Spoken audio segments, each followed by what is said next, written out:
ఈరోజు పార్లమెంట్లో ఈ పార్లమెంట్ ఎంట్రెన్స్ లో కాంగ్రెస్ ఇండియా లోక్సభ సభ్యులందరూ కూడా ఇండియా కుటుంబ లోక్సభ సభ్యులందరూ కూడా ఈరోజు ఈ యొక్క కార్డు ఏది ఇండియా సింబల్ ఉన్నటువంటి కార్డు, ఈ కార్డు లోపల కూడా హిందీలో దేశ్ కో మత్ బిక్నే దో అని చెప్పి ఒక స్లోగన్ తోటి ఈరోజు ఎన్డీఏ ఎంపీలందరూ కూడా మేము ఒక గులాబీ కార్డు ఇవ్వడం జరుగుతుంది, ఇస్తున్నాం కూడా ఇక్కడ. ఎందుకంటే ముఖ్యంగా గత 10 రోజులుగా పార్లమెంటుని నడవకుండా మా మీద అబండాలు మోపడానికి ప్రయత్నం చేస్తున్నారు. మేము నడవనిస్తలేము. మేము చర్చకు సిద్ధంగా రావాలని, చర్చ చేయాలని, ప్రజా సమస్యల మీద చర్చ చేద్దామంటే మేము అదానీ ఇష్యూ కానీ, సంబల్ ఇష్యూ కానీ, మణిపూర్ ఇష్యూ కానీ, ఇంకా వేరే ఎన్నో ఇష్యూస్ మేము మాట్లాడాలన్న ప్రయత్నం చేస్తే ప్రతిరోజు వాళ్ళే ఒక గొడవ వాతావరణాన్ని క్రియేట్ చేయడానికి ప్రయత్నం చేస్తూ హౌస్ ని అడ్జెంట్ చేస్తున్నారు. నిన్న కూడా మీరు చూసినట్టయితే మేము అసలు ఏ సీట్లో ఆ సీట్లో కూర్చొని వీలైనంత వరకు సభను అడ్డుకోకుండా సభను ముందుకు తీసుకునే ప్రయత్నం చేసినా కానీ వాళ్ళు వీలైనంత వరకు దీన్ని సభను నడిపియొద్దు,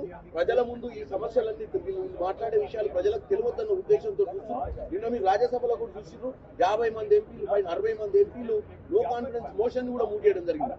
ఒక స్పీకర్ కానీ, ఒక రాజ్యసభలో చైర్మన్ కానీ వాళ్ళందరూ కూడా న్యూట్రల్ గా ఉండి అన్ని పొలిటికల్ పార్టీస్ కి అవకాశం ఇచ్చే ప్రయత్నం చేయాలి. కానీ వాళ్ళు ఎవరు కూడా అవకాశం ఇచ్చే ప్రయత్నం చేస్తలేరు.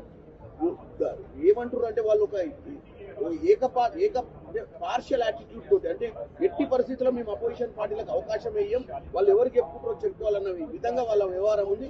డెఫినెట్ గా దీని గురించి మనం చర్చ చేయాల్సిన అవసరం ఉంది. ఎందుకంటే దేశ ప్రజలందరికీ మేమేదో ఇండియా కూటమి కాంగ్రెస్ ఎంపీలు డిస్టర్బ్ చేస్తున్నారని చెప్పి ప్రతిరోజు స్పీకర్ నోటిచ్చిపోతున్నారు. కానీ స్పీకర్ ఆల్రెడీ నిన్న రావడమే ఒక ఇంటెన్షన్ తోటి వచ్చారు. కాబట్టి ఈ రోజు ఇక్కడ ఉన్నటువంటి ఎంపీలందరికీ కూడా ఈ కాల్ చేయడం జరుగుతుంది. Subscribe us and press the bell icon for more interesting updates.